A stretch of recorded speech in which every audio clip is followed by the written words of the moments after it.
Азыр мен сіздерді баштағаныңыздары болған 5 минут болды.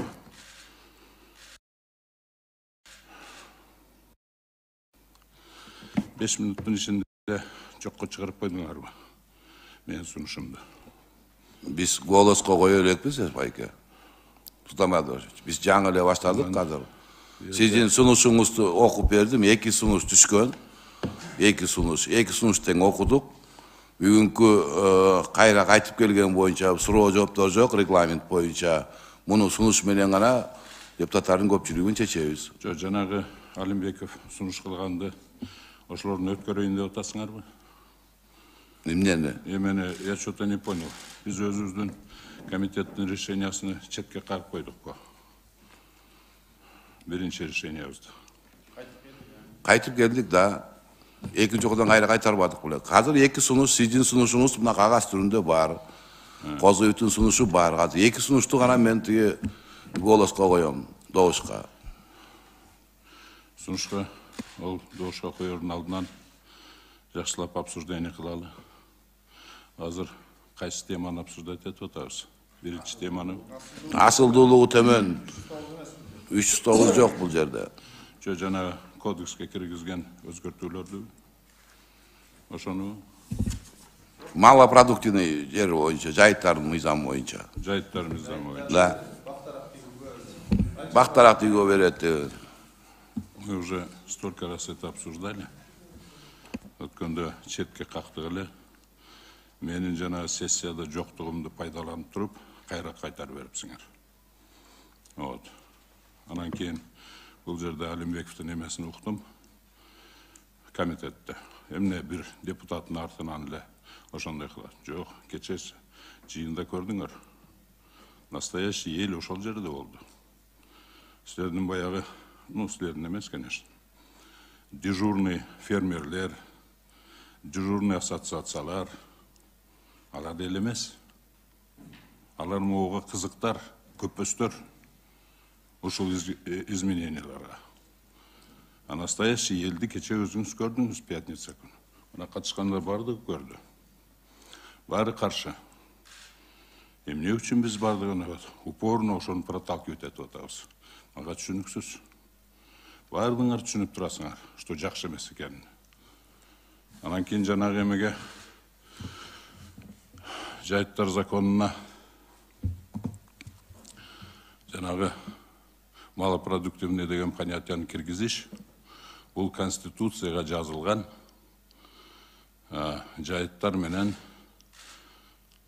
токойлорду приватизация кылганга болбойт деген запретти обход кылган эле киргизип атат. Муну определенный саясий күчтөр. Ал саясий күчтөрдүн артында кандай кызыкчылыктар, не мотивтери бар? Эч ким разбираться эткен жок. Анан кийин жанагы запреттерди жер кодексине, конституцияга бекеринен киргизген эмес. Муну легендарный парламент киргизген.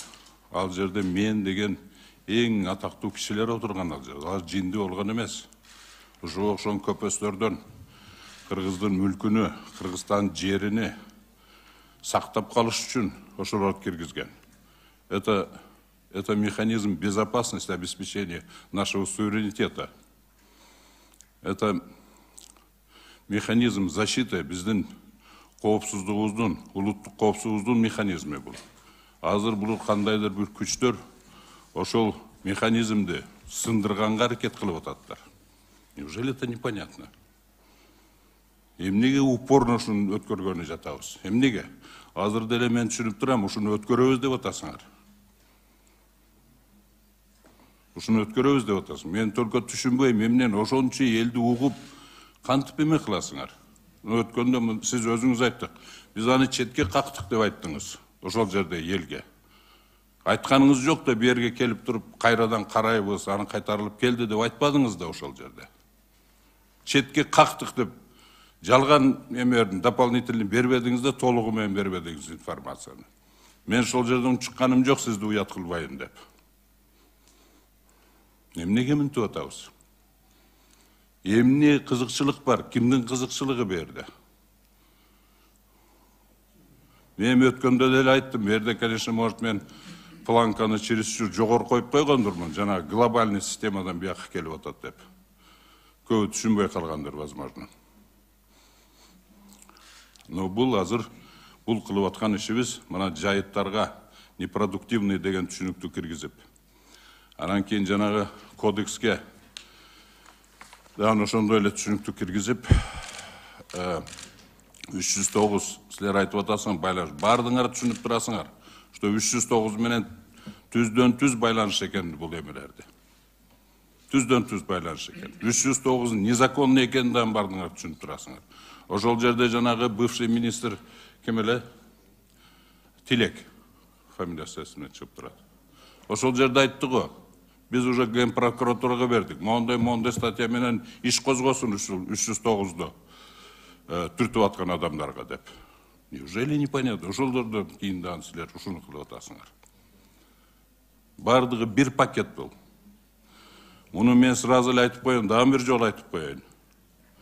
Бул изменениялар менен, бул жанагы жайыттын законуга, кодекске киргизип аткан изменениялар менен биздин Кыргызстандын жайыттарыны, токойлоруну сатыкка даярдап атат булар бардыгы. Бүгүн эмес, эрте эмес. 5 жылдан кийин, 15 жылдан кийин, бирок сатыкка даярдап атат. Инвестиция привлекать этебиз деген шылтоо менен сатыкка даярдап атат. Биз муну менен жанагы биздин өзүбүздүн суверенитетибизге, улуттук, мамлекеттик коопсуздугубузга балта тамырына балта чагып атабыз азыр. Неужели это непонятно? Какылдап айтса дагы түшүнбөйсүңөрбү? Муну качан токтотобуз?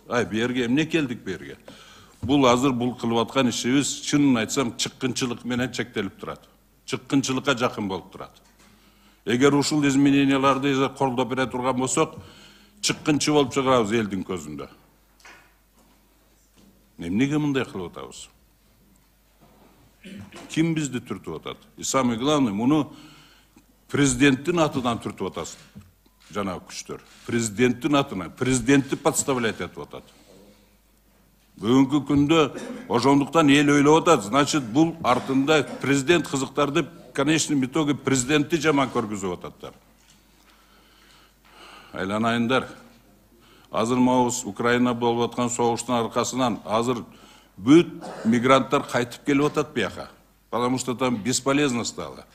Мало того, что там уже жанагы алган айлыктары эчтеке болбой калды.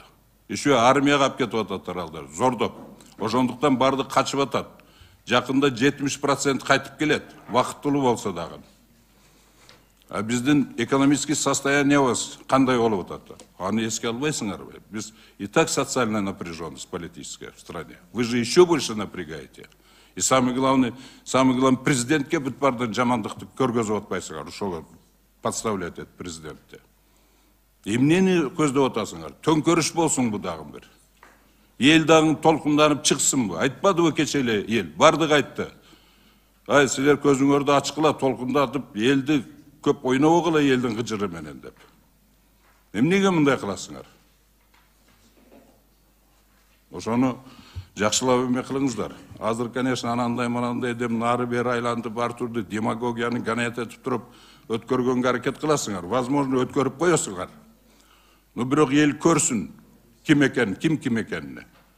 Кийин азыр болбосо кийин жоопко тартыласыңар бардыңар. Себеби бул чыккынчылык менен кийин жоопко тартыласыңар. Неужели собственно жөн эле ради самосохранение деген дагы мындай ойлонбойсуңарбы? Эмне кызыкчылыктарды кылып атасыңар? Эмне кызыкчылыгыңар силерде? Ар бириңерде эмне кызыкчылыгыңар бар? Бул мындай болбойт.